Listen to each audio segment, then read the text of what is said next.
So Leviathan it is. Okay.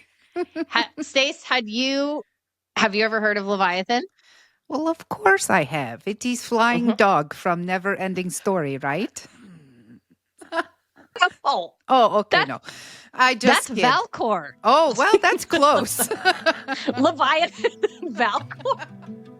We don't know what's in the bottom of our oceans. Mm-hmm. I had no idea that they were our government was gonna come out and talk about aliens in the ocean. And I'm sure, unless you're living under a rock, you have heard this. All right, so jumping on that, the Bible actually does have a lot of information for us. So today we're going to talk about some of these mysterious questions that we might have and, aliens and oceans. So Feeling good, feeling right. Every day, every night. Come on. I got joy in my life, in my life. Oh, yes, I do, yeah. I used to wake up feeling real stressed. Now I wake up feeling real blessed. I'm in the sunshine and living my best life. There for a minute I was feeling real rough, until I saw that what I had was enough. I didn't know that I could love it this much, but I'm feeling good, feeling right. Every day, every night. 'Cause I got joy in my life, yeah. Say farewell, say farewell, say goodbye.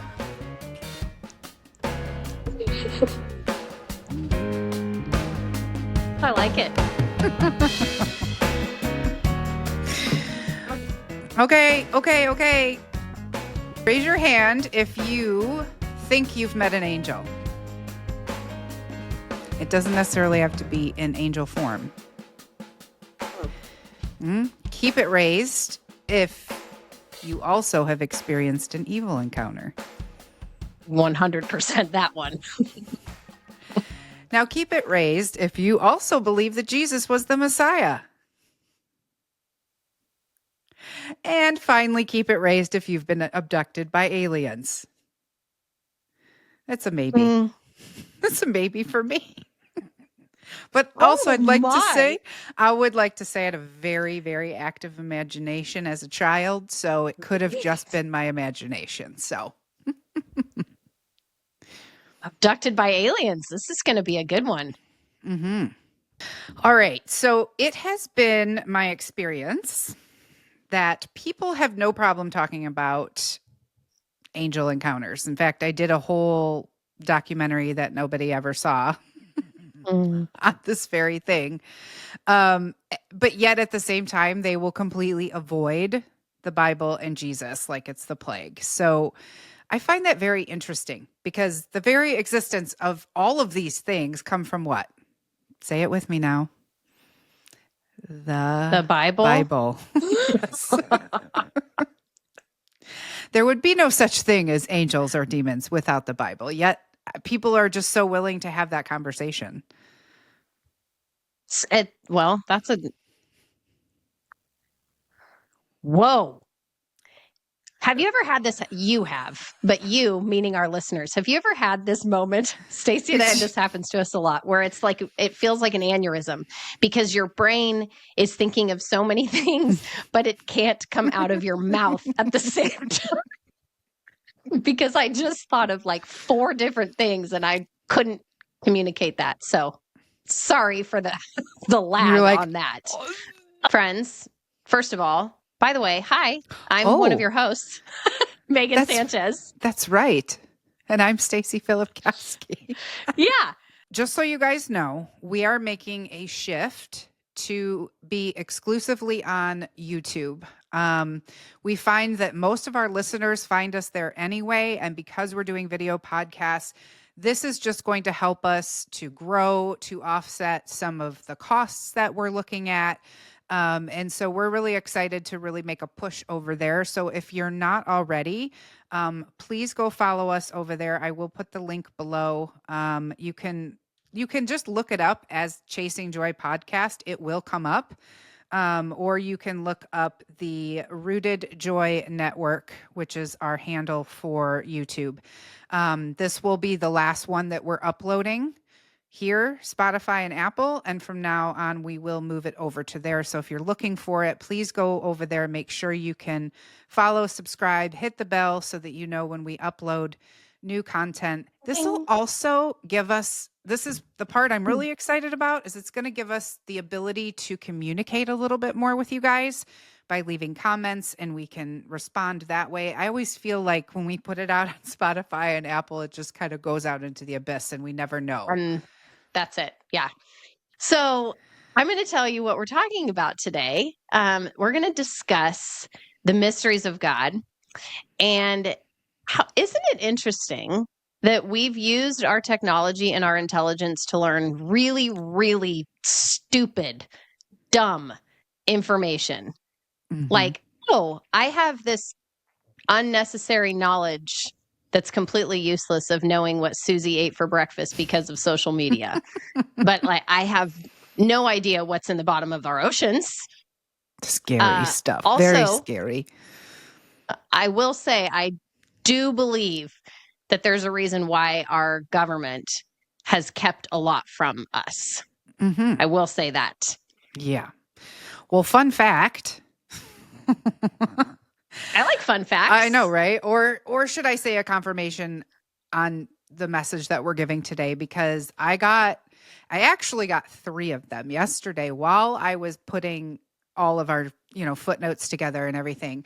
So last week, well, actually, no, it was like a week and a half ago, when we decided we were going to do like the angel demon kind of encounter talks, right? Yes. And so yeah, I started to write down some ideas and some notes and things like that. And the thing that I wrote down was the thing about the oceans. Like, we don't know what's in the bottom of our oceans.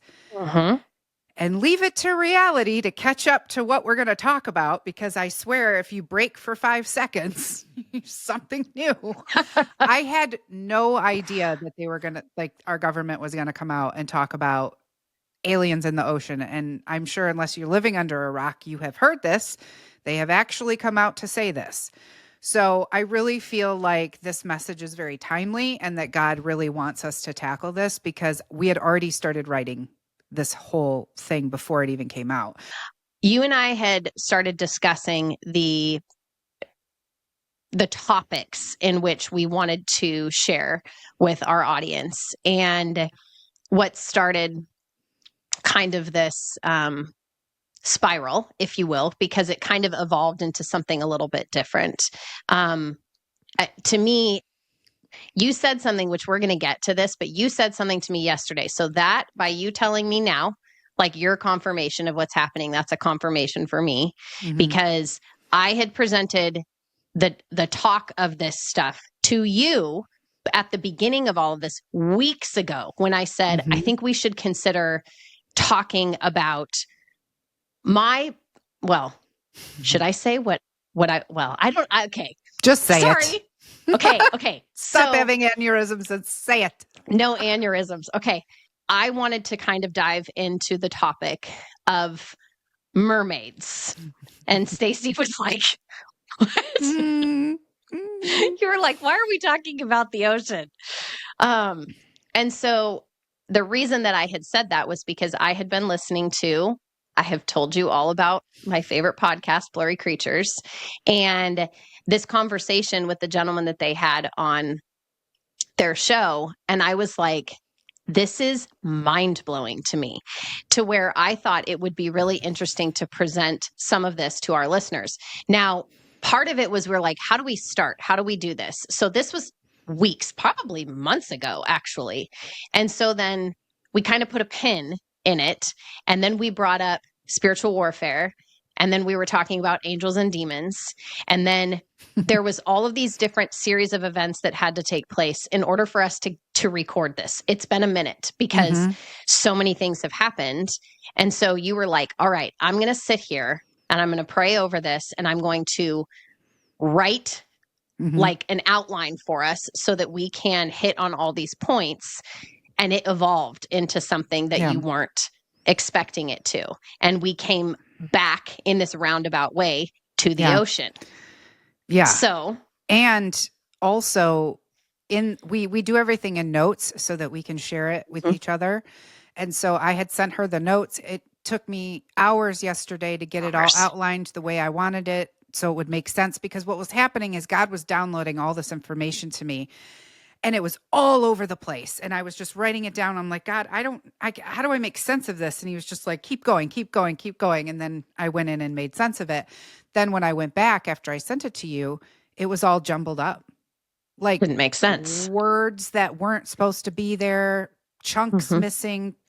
The beginning was at the end. And I was like, and then I remembered, for some odd reason, and I never do this, I had copied and pasted and made a new notes separate from that. So I still had it, thank God, because we just want to show you, like, this is kind of how God works when there's a message that he really wants you to hear. And so this is going to be a little bit maybe of a perspective shift for some of you. But we are going to bring it all back. I mean, it is biblically backed. All right. So jumping on that, the Bible actually does have a lot of information for us.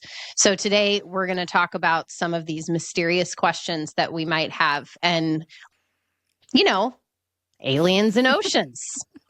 So, let's just, in case you guys are unaware, there was something that was mentioned on social media. How long ago was it, Stacey? Days? Which one are you reply? What? The aliens and I just. Yes. Wow, we've had 3 so far. Wow. How many more are we going to have? Talking about the aliens in the oceans. That came out relatively recently. Maybe like 3 days ago. Okay. Aliens, that's a clever way to explain away biblical truth, right? Like you can just call the slimy, scary dragon serpent or Leviathan an alien. Right? Leviathan. Yeah. let's just instill fear in people, because when they do encounter these entities, they will be terrified, because we wrestle not against flesh, but over power and principalities. Yeah. True. But today we want to focus on one of these entities, because we need to start at the beginning to understand the end game. So Leviathan it is. Okay. Stace, have you ever heard of Leviathan? Well, of course I have. It is flying dog from Never Ending Story, right? Oh, okay. No, I just that's Valcor. Oh, well, that's close. Leviathan, Valcor. In my mind, it is. Oh, goodness. No, I have heard of it, but I have to be honest with you. Until I started doing this study, I did not know or realize that it was in the Bible. And I think one of the reasons why I didn't realize that is because it's in Job, and we've already established that I don't read Job. Now, it's also in a few other places, but very short. Like, it's a very little short thing. So if I did read it, I probably forgot. When we brought up Leviathan, I went to work. We were texting, and this was totally separate. There was no notes. There was no outline, no script, no nothing. I was doing my own research, and the first place that I went to was in Job. And I read through something that we're going to present to our listeners later on. But I read the whole thing, and I was like, big, fat yikes. Gotta tell you, it's making me rethink going on a cruise. Not kidding. You mentioned the dragon, the serpent, and Leviathan. And I would actually like to note that after doing some research, I actually found out that in Hebrew, these 3 words are actually interchangeable words, and they're found all throughout the Bible. Whoa. They're interchangeable. So interesting. Okay. Yeah, I thought that was really interesting. So here, I'm going to give you guys a list of the Bible verses that include the words dragon, serpent, and Leviathan. I'm not going to read all of the verses except for the one, I think there's one of Leviathan that I'm going to read. But there's Isaiah 34:13, Jeremiah 9:11, Micah 1:8. That all has to do with dragons. And of course, we know there's Dragons. Revelation too. It's not on here, but there is a Revelation one.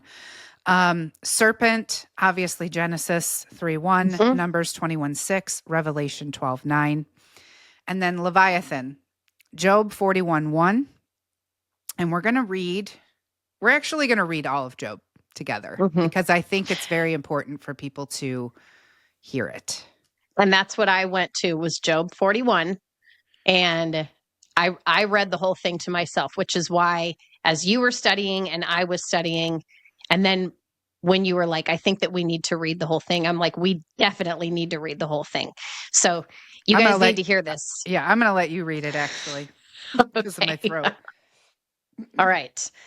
So I'm going to read this in its entirety. So if you want to listen with me, or you want to pull out your Bible and read along with me, is it an NIV? How did you? I took NIV. Yeah. And I also, just before you say this, like, I want to interject this. Did anybody see the video that was going around sometime in the summer that someone had taken an aerial view from Google, and underneath the water, and I can't remember what part of, because, geography. I don't know what part of Earth it's on.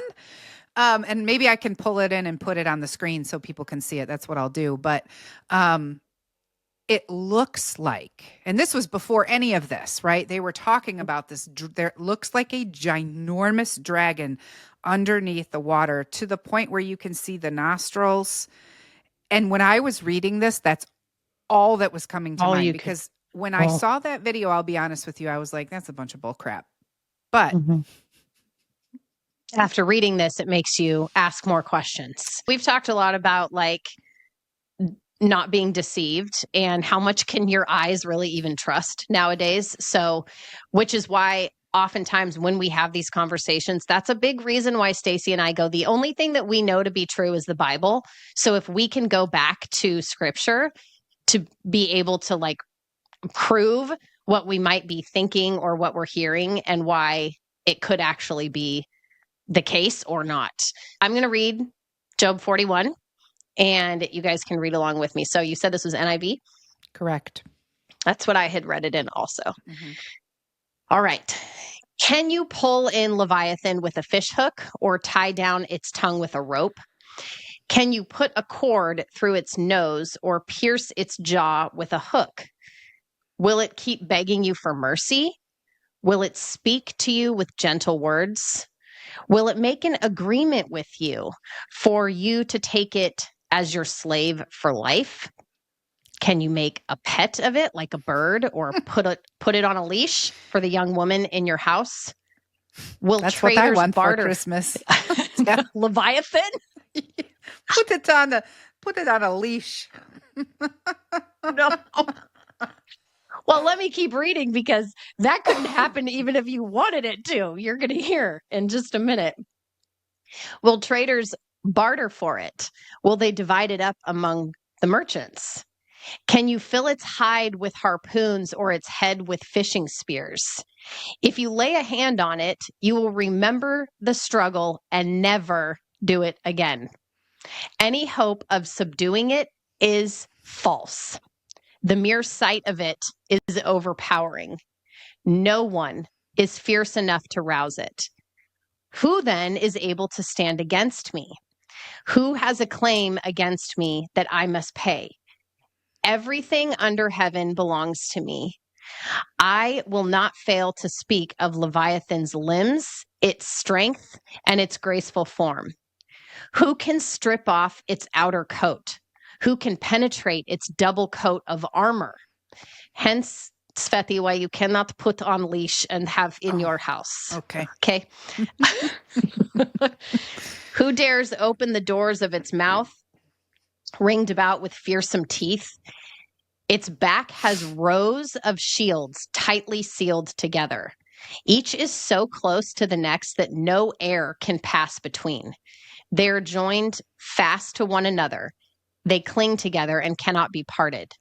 Its snorting throws out flashes of light. Its eyes are like the rays of dawn. Flames stream from its mouth. Sparks of fire shoot out. Smoke pours from its nostrils as from a boiling pot over burning reeds. Its breath sets coals ablaze and flames dart from its mouth. Another reason you don't want to have on leash in your house. Okay, point taken. Strength resides in its neck. Dismay goes before it. The folds of its flesh are tightly joined. They are firm and immovable. I Its don't like the chest name. is- I don't like folds of flesh. That make gross feeling on body. Yuck. I did not like shields with no air to pass through. Yeah. Oof. Okay, just a little bit longer. Its chest is hard as rock, hard as a lower millstone. When it rises up, the mighty are terrified. They retreat before its thrashing. The sword that reaches it has no effect, nor does the spear or the dart of the javelin. Iron, it treats like straw, and bronze like rotten wood. Arrows do not make it flee. Sling stones are like chaff to it. A club seems to it, but to a piece of straw. It laughs at the rattling of a lynx. Its undersides are jagged potsherds, leaving a trail in the mud like a threshing sledge. Gross. It makes the depths churn like a boiling cauldron and stirs up the sea like a pot of ointment. It leaves a glistening wake behind it. One would think the deep had white hair. Nothing on earth is its equal, a creature without fear. It looks down on all that are haughty. It is king over all that are proud. Okay. Okay. I have so many things that I want to say right now. First and foremost, I know that they say that this is Leviathan is to emphasize God's sovereignty and remind us of humanity's limited power compared to God's. But I'm sorry, I don't buy it. That's an awful lot of detail about Leviathan to make a point about how strong God is. I mean, down to its nostrils and how it moves, and what the heck does white hair have to do with anything? I'm very confused by that. Well, I mean, the tail end of all of that, it's talking about the water. And so it's saying like it leaves a wake behind it. Okay. So so when it's in the water and it's saying like how deep it is, when it's talking about it looks like white hair, I think it's because it's so far down, but like when it moves in the water, like what goes behind it looks like the wake of the water looks like white hair. Okay. Like because it's so big. Wowzers. Okay. So anybody want to go for a swim? I am not a fan of the ocean in the sense, I've said this before on this podcast. The ocean to me is actually where I see God's power and strength and sovereignty, like so much more than anywhere else on the earth, because it's vast, it is complex. We do not know what is in the ocean. The things, there are some things that get presented that we do find, and it makes you go, who does that thing even live in there? And so why would something as awful as this is, why couldn't it exist in the depths of the ocean? Right. And I mean, we've only, like, there's 80% of the ocean we have not discovered or looked at. And what that's so interesting to me, that we continuously try to figure out what's above us instead of what is on land with us. And I think it's because they don't want to, they don't have the resources to do it. And that's we're going to tackle the firmament and the waters above and below another time. It's just interesting to me that we're always looking to the skies to try to figure out what it is instead of what's below. What's below? So, okay, we did some research on where the word Leviathan came from. Originates from the Hebrew word, and we are not Hebrew. We are No. Russian, so we do our best to try to tell you. I think this might be pronounced Leviathan. You say It's- that with accent? That I really? I did? No. Leviathan? Leviathan? So it appears in the Bible and refers to a large, powerful sea creature. And the term has roots in ancient Semitic languages, and it's deeply connected to mythological, cultural, and biblical contexts. So let's dig a little deeper. Yeah. Mhm. Yes, please. So this, I know there's a lot of kind of meat wrapped up into this conversation, but I think that to us, this was so fascinating. So we really like dug in and we were like holding on for dear life, like the more information that was coming This out. is So like my favorite part of studying the Bible is unraveling the mysteries of God. Like how boring would it be if we knew everything and how it worked? And it's just so interesting when you start to peel these layers back, you see how intricate the Bible is. It's not just a bunch of words. Like there is so much to it. And so this is just, I don't know, for me it's fascinating. I don't know about what other people think, but too bad if you are here, you're listening and that's what you're getting. this is our show, so we put out what we think is interesting. That word, Leviathan or Leviathan, not exactly sure how you pronounce it, meaning to twist, to coil, or to join. So this suggests that the creature is a serpentine or twisting in nature, which I know when I read that, I was like, twist, coil, join. Why is that grossing me out? But it is.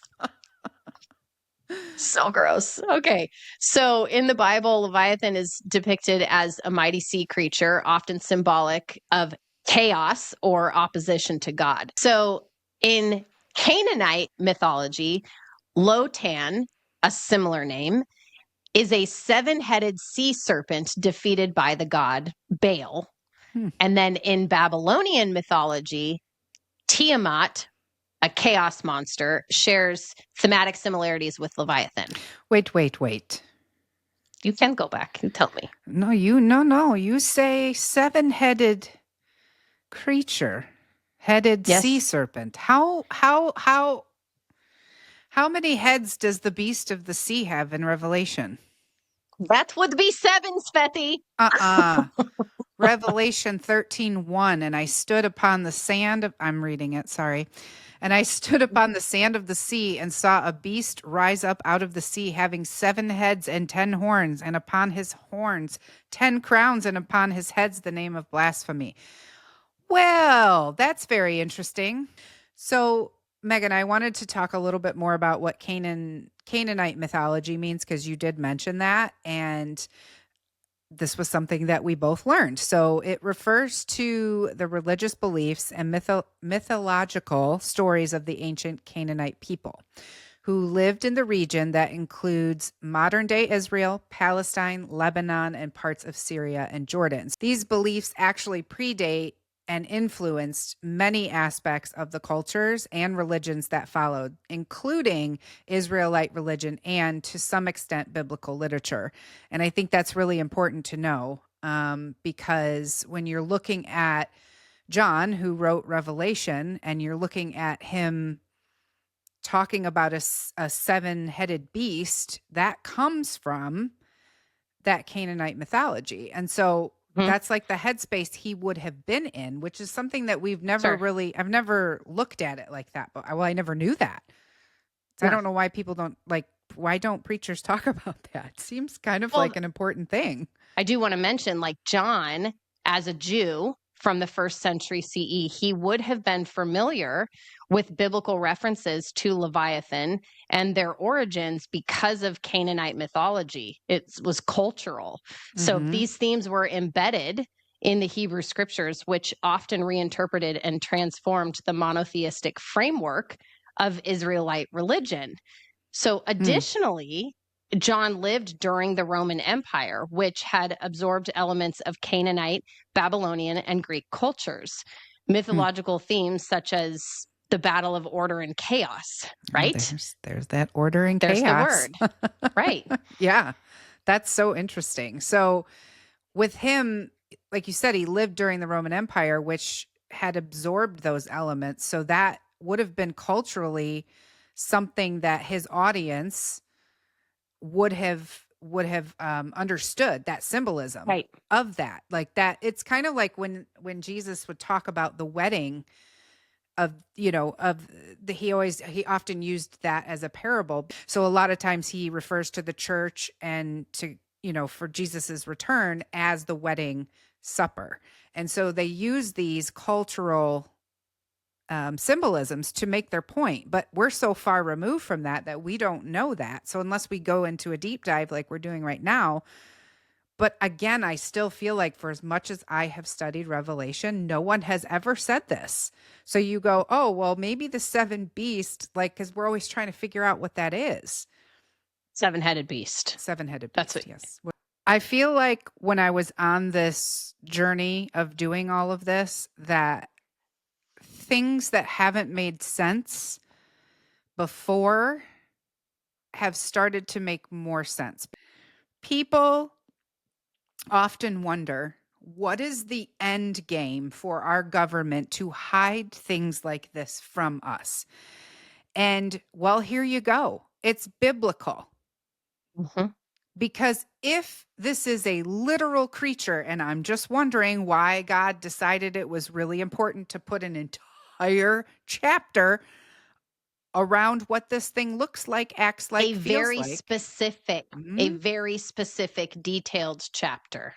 Yeah, right. We got a pretty good image of this thing. Yeah, and now they're saying that things are in our oceans, which they want to call aliens, and we know better. So I'm just saying, as time goes, and the Bible has told us this before, that knowledge will increase, that the mysteries of God, like he tells Daniel to seal up the book until the end. So, and then people will get the knowledge. And I just think with the technology that we have, with the information highway that we have, the way that we communicate so quickly through everything, that all these pieces of the puzzle are coming together in this beautiful revelation that God is giving us, saying, hey, believers, I hope you're paying attention, because my word is literal in most cases, but the world would like to have you think it's not. Today's episode is brought to you by the all-new Rooted Prayer Journal, Volume 2. That's right, friends. It is available on Amazon right now.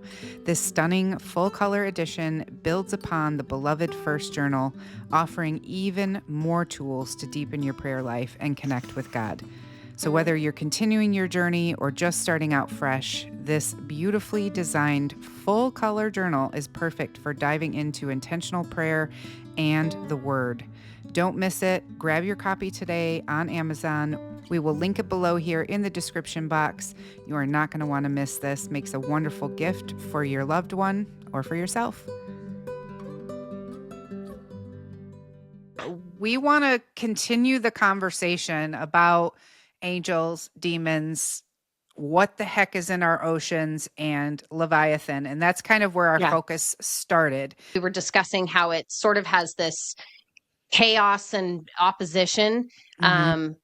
So it's, a representation of that evil, but the forces that like oppose God's order. But it talks about like the sovereignty of God, like to give you kind of that image of how big and sovereign our God is. And so the biblical references to Leviathan emphasize God's power over creation and his ability to subdue even the most fearsome, disgusting, coiling, nasty forces. Son, why do I not like that word? It's don't gross. Like coil. I don't like that. Okay. As we were talking about this, I have something else on my mind, because now we're starting to put and see all these little puzzle pieces come together. And so the word abyss has been like rolling around. Did you ever see that movie, The Abyss? Yes. That makes me want to go watch it again after. I know. Like, well, yeah, we should. We really should. Yeah. So what do you think of when you hear that word, the abyss? well, my image is the depths and the bottom of the ocean, because if you've seen the movie, they fall and fall and fall into somehow it like opens up, and then they end up in this space that is like under the water, but they're able to like breathe air. And it is a creepy. Okay, wait. It's been so long since I've seen this movie that I forgot about that. Oh, yeah. I forgot that they could breathe. Mm-hmm. Why do they always tell us the truth in movies? The They do. firmament is the waters above and the waters below. Like, what? Okay. I know. So if you haven't seen that movie, I mean, you can go and read the It's a good synopsis movie. of it, but Really good. there is this scene where she falls down, and then it like drops her into this like opening where she Mhm. doesn't have to be in her pressurized suit and all of that, which PS, no amount of pressurized anything is going to let you get down very far. So I've always just thought of the bottomless, like the abyss was like the bottomless pit, like the obviously ocean, but also just the abyss to me is Vast. just something vast and deep and Nothingness. dark Yeah. and, forever. So I looked it up in Hebrew, and in Hebrew, the word for abyss is tehom.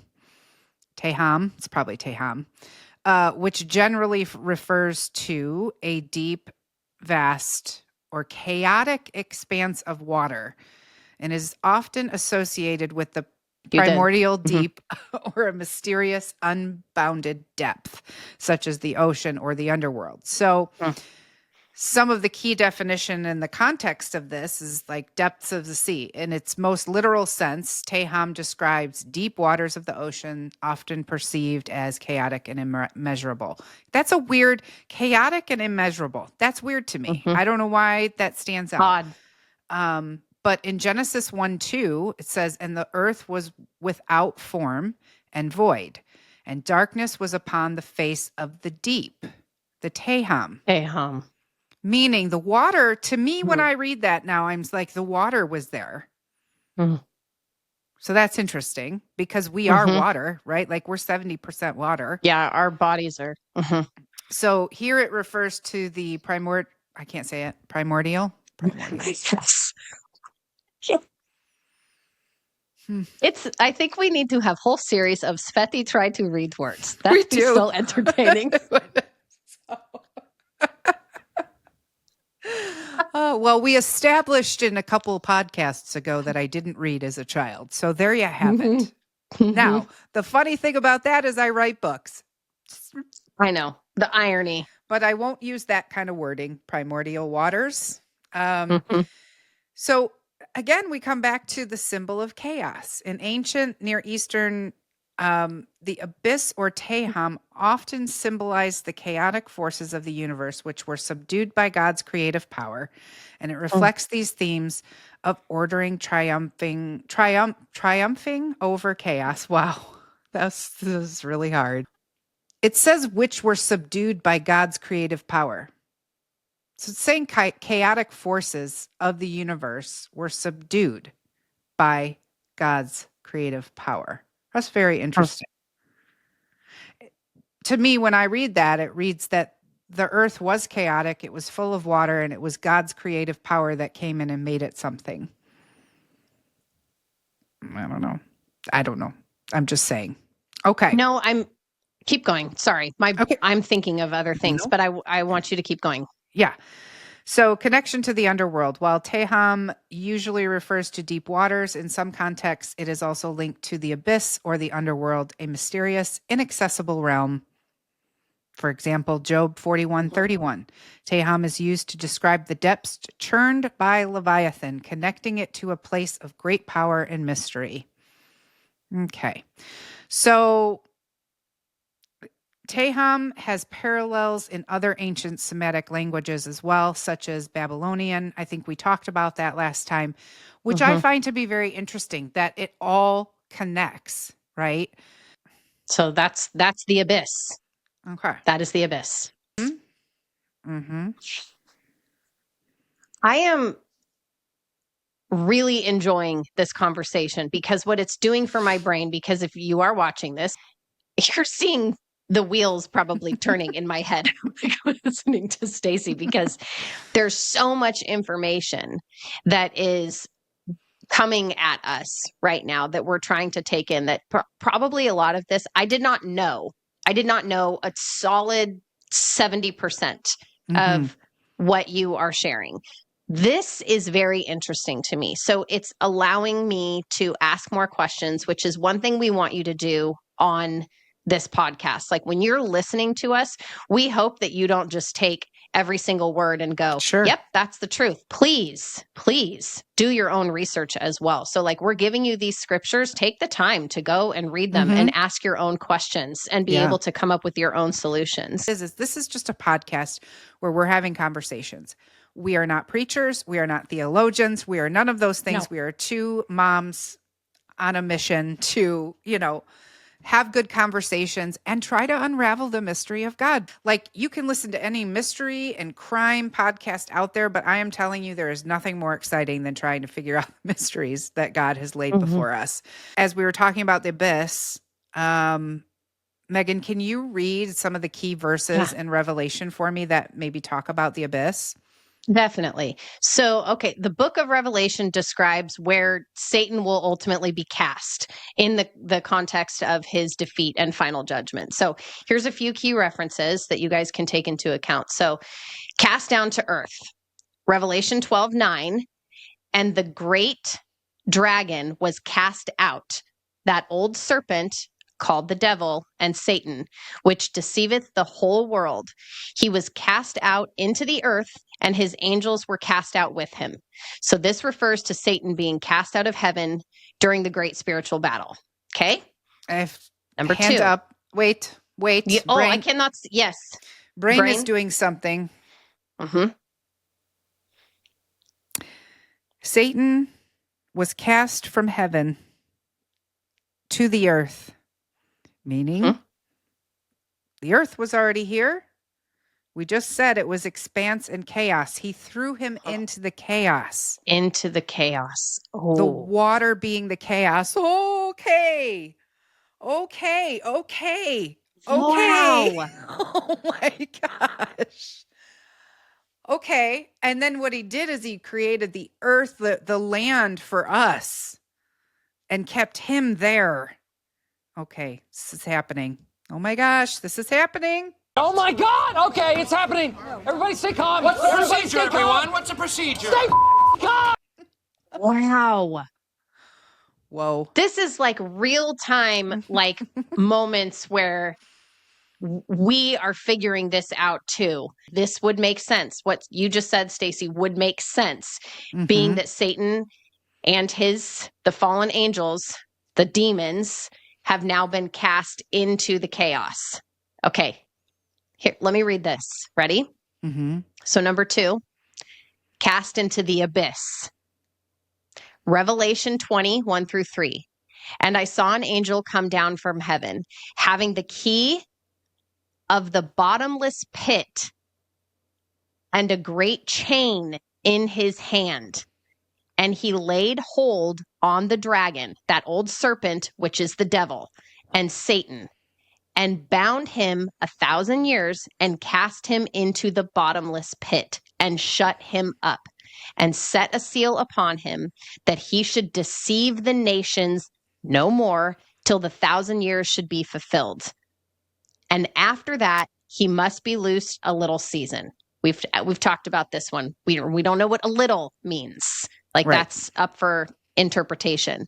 This describes Satan as being imprisoned in the abyss, the bottomless pit, during the millennium, 1,000-year reign of Christ on earth.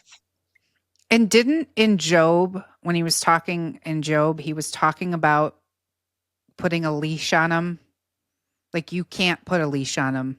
No, you can't. But this because remember this one, we went into whole things. Sveti cannot yes, have pets that's in right. house. Cannot Remember? have pet Leviathan. Got it. Okay. So, but I'm coming back to that where it says he had the key of the bottomless pit and a great chain in his hand. Great chain. He laid hold onto the dragon, which means he's like, but he said the only one allowed to do that, right, was God and his power. So number 3, cast into the lake of fire. All right. So now we're looking at Revelation 20:10. And the devil that deceived them was cast into the lake of fire and brimstone, where the beast and the false prophet are, and shall be tormented day and night forever and ever. So after his final rebellion, following the millennium, Satan will be cast into the lake of fire, symbolizing eternal judgment and punishment. Again, it's water. Why have we always thought it was going to be in the underbelly of the earth? Because that's what they told us. You hear lake of fire. And so, like, if he's cast into that, your brain, my brain, would think you hear fire, even though it says lake, you're thinking, well, it's burnt up. Like there's no water. There's the absence of water. Now, that's not to say that it's not boiling like a cauldron, like it said in Job 41, right? So why wouldn't the water be like boiling water? Why couldn't it be cast into the lake of fire? Maybe it's not actually lit on fire, which is what I've always had pictured in my head. Maybe it's legitimate boiling, scalding hot water, which to me is even worse. The dragon, the serpent, the devil, Satan, Leviathan, all interchangeable words. This is making so much sense to me right now. So demons and some of the most terrifying monsters in evil darkness dwell in the sea. That's basically what our government is telling us. And so now if we go from the end, Revelation, and we go all the way to the beginning and we look at Genesis, it actually all starts to make sense in a way that has never made sense to me. So I want to read Genesis 1 with fresh new eyes.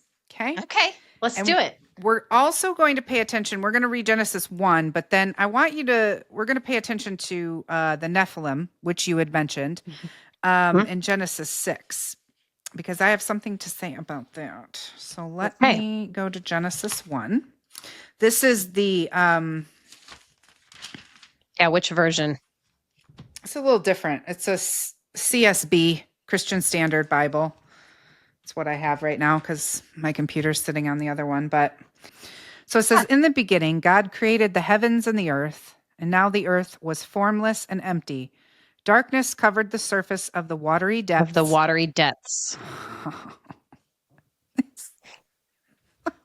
is why I love the Bible. It literally comes alive every time. It's just the more knowledge we get, the more alive it comes. Covered the surface of the watery depths, and the Spirit of God was hovering over the surface of the waters. Then God said, "Let there be light," and there was light. God saw that light was good, and God separated the light from the darkness. God called the light day, and the darkness he called night. There was an evening, and there was a morning. One day. Day 1. Then God said, "Let there be an expanse between the waters, separating water from water." That would be called the firmament. So separating water from water. So God made the expanse and separated the water under the expanse from the water above the expanse. Mm-hmm. I want you guys, I'm actually going to insert this here. I'm going to insert a video of Elon Musk's, whatever it is he shoots into the sky to try to Starlink pierce through. Starlink is the internet. He's got that rocket. I can't think of the name of it right now. But anyway, he tries to get it through. Oh, okay. And he can't get it through. And every time he gets it up there, it looks like something splashing in water. And God said, "Let there be a firmament in the midst of the waters, and let it divide the waters from the waters." And God made the firmament, and divided the waters which were under the firmament from the waters which were above the firmament. And it was so. It almost looks as though a cloud of smoke with its own mind is just shooting through the sky. This is absolutely incredible.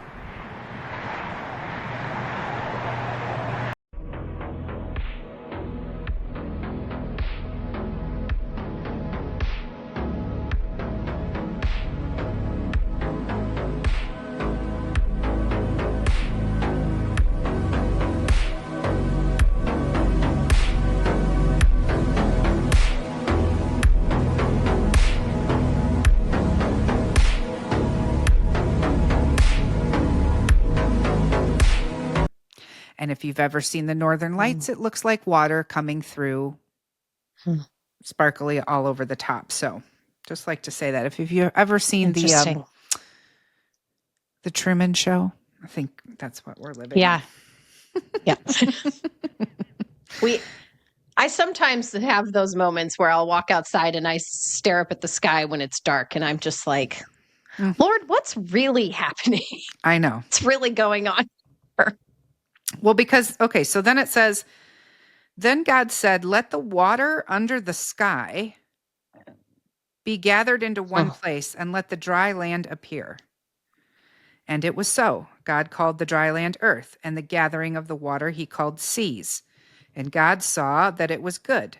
Then God said, let the earth produce vegetation, seed-bearing plants and fruits, trees on the earth bearing fruit and seed in according to their kinds. And it was so.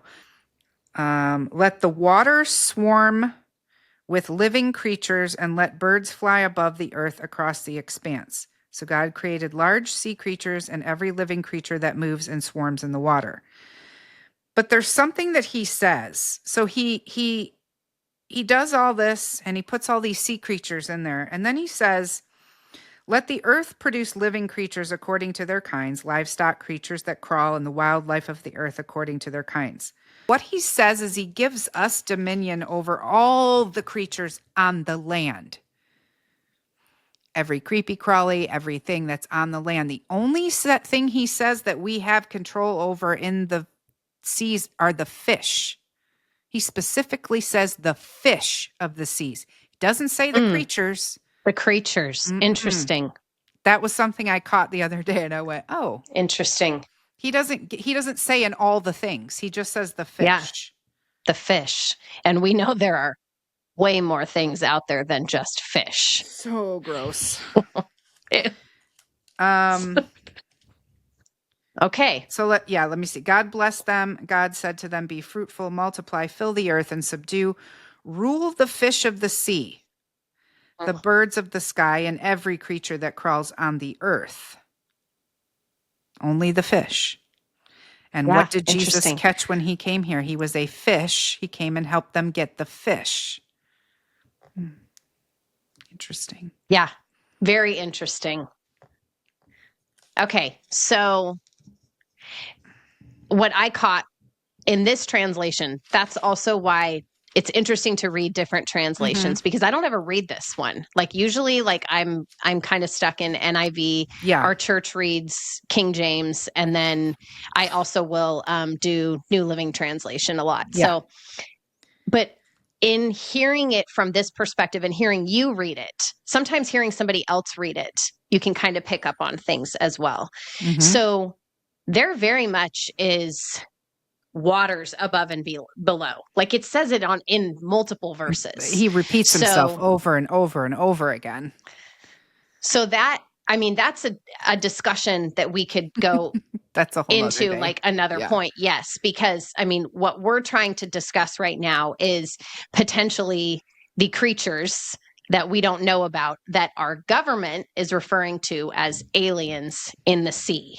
So did you want to read, you wanted to talk about the Nephilim, or how do you want to jump into that? Because we do need to. Yeah. The last, there was a question I had, and this is something we can go into this on a whole nother podcast. We can break this down, but going back to the things that are in the sea, the Nephilim were the giants that came down and what's the word? Had relations. Yes, had relations. Coitus. They had coitus. Oh, also a terrible word. It's like coil. Oh, With the daughters of men, which made giants, and they were the Nephilim. What it says in Genesis 6, and I'm not going to read it right now for lack of time, but it says that they were there before and they were there after the flood. So my question to you is how? Because everything else died. Right. How else did the Nephilim die? Or why didn't they die? Because they were what? In the sea. They can be in the sea. They are. And if they talking about the abyss, chaos, expansion, and in that movie that we brought up, you can actually breathe air underneath the water. So I don't know. We don't know, but maybe they can exist like breathing air or breathing the water, one or the other. Or I mean, a lot of people think Nephilim were a demon form, demons in the face of giants, but like they clearly were able to swim or be underwater for a lengthy amount of time, which brings us to merfolk. Yes, my favorite topic these days. Do you think mermaids really exist? And I think I do. I know our brains are normally, you would have asked me this like 5 years ago, and I would have been like, no, I do not. Like, I think that we tell ourselves these stories, and I wouldn't be able to tell you why, but I would say, no, I don't think that. And not because there was any reason other than logically, it doesn't make sense because a human cannot breathe in the water. Right. So anyway, this particular episode on Blurry Creatures talking about mermaids allowed me to ask so many questions to where the conclusion that I came to was, why couldn't there be some creepy, it's not a human, otherworldly creature? They're not a beautiful, what they are not. No. No. But it goes to say with what we just read, which is all the sea creatures and the Nephilim was a fallen angel, came from heaven, and then the whatever was created from a relationship that was not blessed by God was something evil.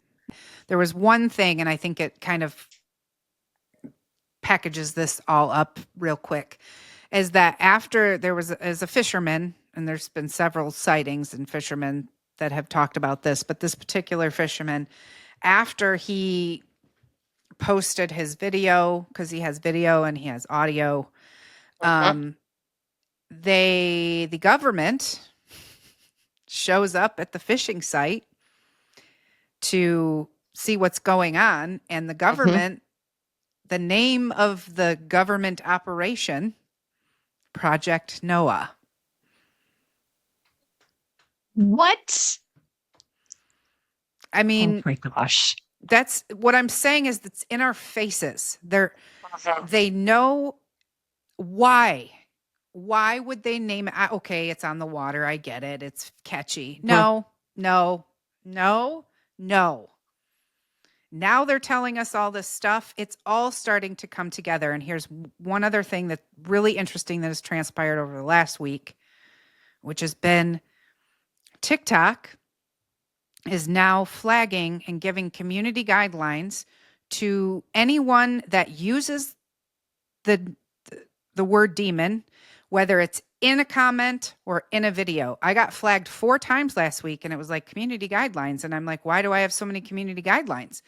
And I'd go in there, and it was my comment where I would say on something, that's just a demon, or that's demonic, or they will flag it. So tell me how interesting, now that they're coming out with all this information, they don't allow you to say the word demon.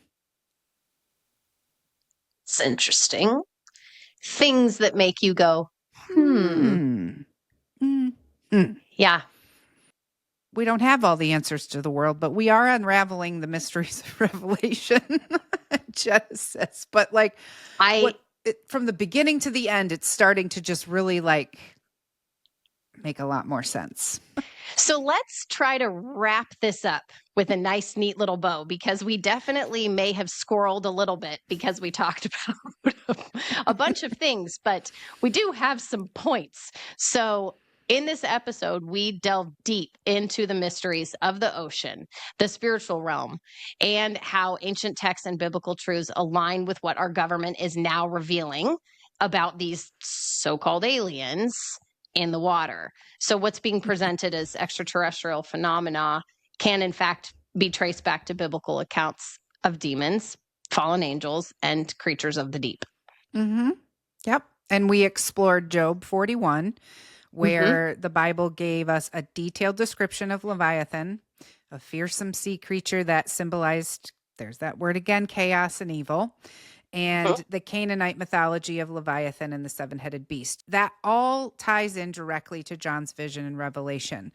We also discussed the Nephilim, who likely survived the flood because they were here before and then they were here after, by remaining in the water. So that's a sea creature, right? They're able to obviously live in both places. And this is something we didn't mention, that the Nephilim were actually bound at the Euphrates River, which proves the fact that they can survive underwater. And that, again, proves that these are not aliens. And the abyss, or Teham in Hebrew, refers to that chaotic expanse of water, the very definition of the ocean depths. And these entities, including Nephilim and potentially mermaid-like beings, which we're gonna dive into that a little more. They may still inhabit these regions. So the connections between all of this and current revelations about creatures in the ocean point to one truth. And what the government labels as aliens aligns with the biblical understanding of demons, fallen angels, and sea creatures. So by framing these revelations within Scripture, we see not a new phenomenon, but a continuation of the ancient spiritual battles between chaos and God's ultimate order. Yeah. So cool. So cool. Lastly, I just want to say that as John's writings in Revelation remind us, God's victory over these forces of evil, whether Leviathan, fallen angels, or the beast, is assured. So this truth offers both clarity and hope as we navigate the mysteries of the deep and the spiritual realm. So when they try to give you that truth sprinkled with the lies, you can go, wait a minute, no. Because what's the end game here? The end game is to get you to believe the lie, is to discredit the Bible. And so when you look at these things and you go, why would they lie about going to the moon? Why would they lie about there being a firmament? Why would they lie about aliens in the ocean? Because it all leads back to the truth, and they don't want you to know the truth. So they've hidden these things from you. Now, I don't know why they're bringing it out now. I'm sure there's a reason, and maybe it's because the next administration is going to declassify it anyway. I really don't know. But the end game is so that you'll believe the lie. So that when something happens in the sky or a bunch of people, are raptured and gone, and they say to you, aliens, we told you about them. We told you, we showed you. How cool is it that when we get confused or question something, that we have God's word, which is the truth? When they try to present you this information that might be questionable, question it and go back to the word. I bet some of you have never done a deep dive like this. This might be something that's new to you. And so you wonder how people get to the places they get. And I think that it may have seemed a little chaotic where we were pulling out all these things. Tehom, this podcast episode was Tehom. Yeah, the whole thing was chaotic. Yep. But you can see how it made a full circle and how in the end, God's word always reigns true. And I know that's something that Megan and I repeat every single podcast is you can go back to the word. The word is true, but you just saw it in action, how no matter what they tell you, you can pluck out the truth. And that's why God always tells you to go back. Just get in the word. Can't get in the word enough. So, okay. Well, friends, thank you so much for joining us again. Please leave us, maybe you have a question that would spark an entire episode of, moving forward through this, because we do want to, there's more to talk about for sure. And remember, Thank you. Through the good, the bad, and the dumpster fires, You can still choose joy. and not fall into abyss or put Leviathan on a Leash. leash. That was word I was looking for. I know word. It's like you just finished sentence in my mouth. Oh.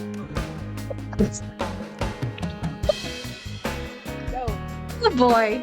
That was not it. Good times.